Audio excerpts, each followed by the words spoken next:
Earlier, we spoke to the governorship candidates of the African Democratic Congress in Abia State, Bishop Sunday Onuoha. We began by asking him about his agenda and major priorities for Abia State if he becomes governor.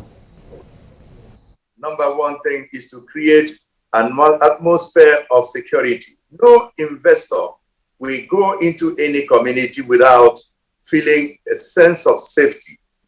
Number one thing is safety. Number two is safety. Number three is safety. We need to create atmosphere through which investors will come. Abians want to feel safe. People who want to visit Abia also want to feel safe. That is my number one interest. I also want to bring to the table transparency and accountability. Fortunately, I'm a bishop. I have been in the ministry for 41 years. People expect me, God expects me, and I also expect myself to be transparent, open, and honest. People cannot invest they do not trust the people who are the managers of the resources. I am a good manager of resources. I am president and founder of Vision Africa. I'm an investor. I have invested in Abia State, and any person wanting to be governor in Abia State has to show us how much is committed to the resources and how much is committed to the people of Abia State. Investment will make it possible for our young people to be employed. I will address unemployment among young people. In Abia State, I've employed many young people. I have a Vision Africa Waves, Vision Africa Football Club that has given opportunity to many young people. I have Vision Africa Radio. I'm an investor in the state. So I will attract other investors to come into Abia State. I will also ensure that in Abia State, there will be and there has to be participatory governance. Government has to get back to the community. What government does is to provide, government house does is to provide for the people leadership. Having been President General of Item Community, I know what is required to get communities to be involved in governance. You don't need to throw development on people. You need to work with the community to identify their areas of need. Our traditional institutions will be involved. Community leaders will be involved. Faith community will be involved.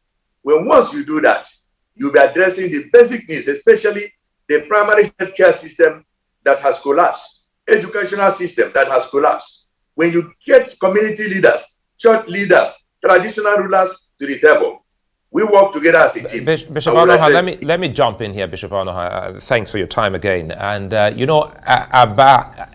Abia State, these are two, is synonymous to what we call made in Nigeria product. So now let's start talking about the immense potential in your home state and how you hope to ensure that this becomes a commercial hub, not just for Nigeria, but for the continent. Thank you. I grew up in Aba. I'm an Aba boy. I grew up, and from Aba, I started traveling all over the world. I know the problem of Aba. Number one, you must address the drainage system in Aba. It is in a sorry state. Unless you address the drainage system, Aba will continue to be in a total decay. Area market that is supposed to be an international market is in total destruction. You must address the system in area. When once you do that, and there is business opportunity, nobody wants to come into a slum to do business. Aba is more like a slum. We need to open up satellite towns so that you can decongest Aba. If you do not decongest Aba the way it is today, you are wasting your energy. Area market and other business markets all around Aba must find itself as a place where people will come to trade and they will go out safely and feel safe coming into Aba. The roads into Aba is still a total decay. From Port Harcourt to into Aba is a disaster. From Ekorekpene into Aba is a disaster. So coming into area market is a problem. Infrastructural decay is one of the greatest challenges facing area market. When once you do that, open up the business, open up the market, then people will come into Aba. Aba alone will provide the internally generated revenue that will help to grow the businesses in Abia and open up doors for other businesses to flow into Aba. Unless we do that, we're wasting our time. And I'm glad you talk about the IGR, the internally generated revenue for the state. Well, the present administration of Okezekpa, who's been trying to shore up the IGR from the present 1 billion naira to about 3.5 billion naira. How will you improve on even that current figure? What will you do to improve the numbers as far as IGR is concerned? Once you allow and create atmosphere, number one, security. When once people feel secured, investors will come into Abia. People want to come into Abia. When there are investors, the IGR will go up. When there are many more businesses trooping into Abia, IGR will grow, will rise. You don't need to overtax people. The only thing you need to do is to create more businesses. Business opportunities will grow. Invariably, the IGR will develop on its own. That is the number one thing to do. Open up the business, create atmosphere of security. Then people, investors will come from all over the world. People are looking for places to invest their money. There are wealth all over the world. There is resources all over the world. But money does not go where it does not feel safe. I have to create the atmosphere of safety for people to come into Abia, and that's what I will do.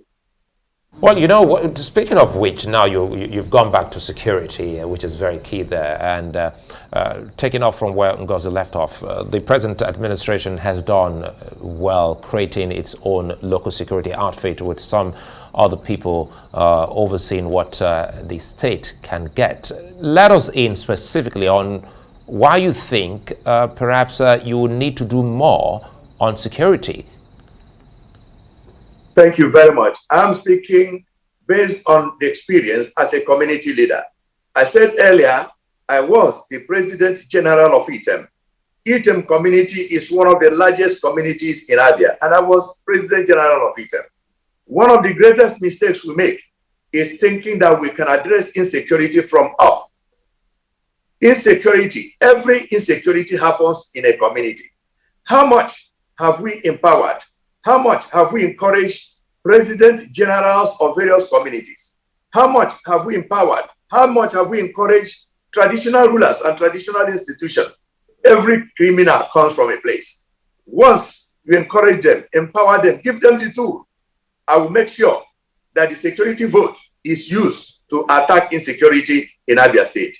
And if you ask any person in Abia State, they will tell you that Bishop Onuoha is a voice in Abia. And I know what I have done, and some of them cannot be discussed on a television.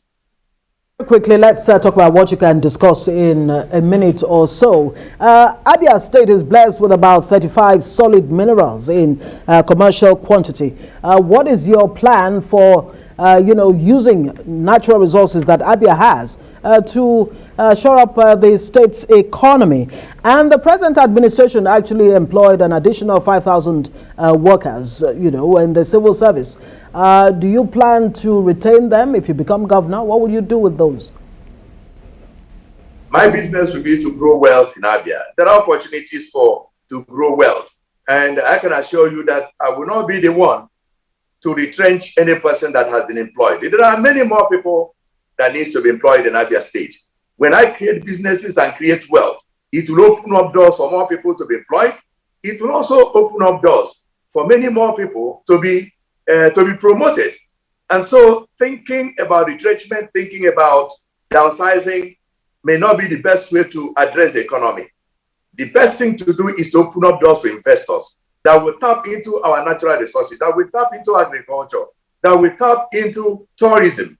I can assure you, when you open up all these doors, you will see that many more people will be employed. And even those who have been employed will have many more things to do.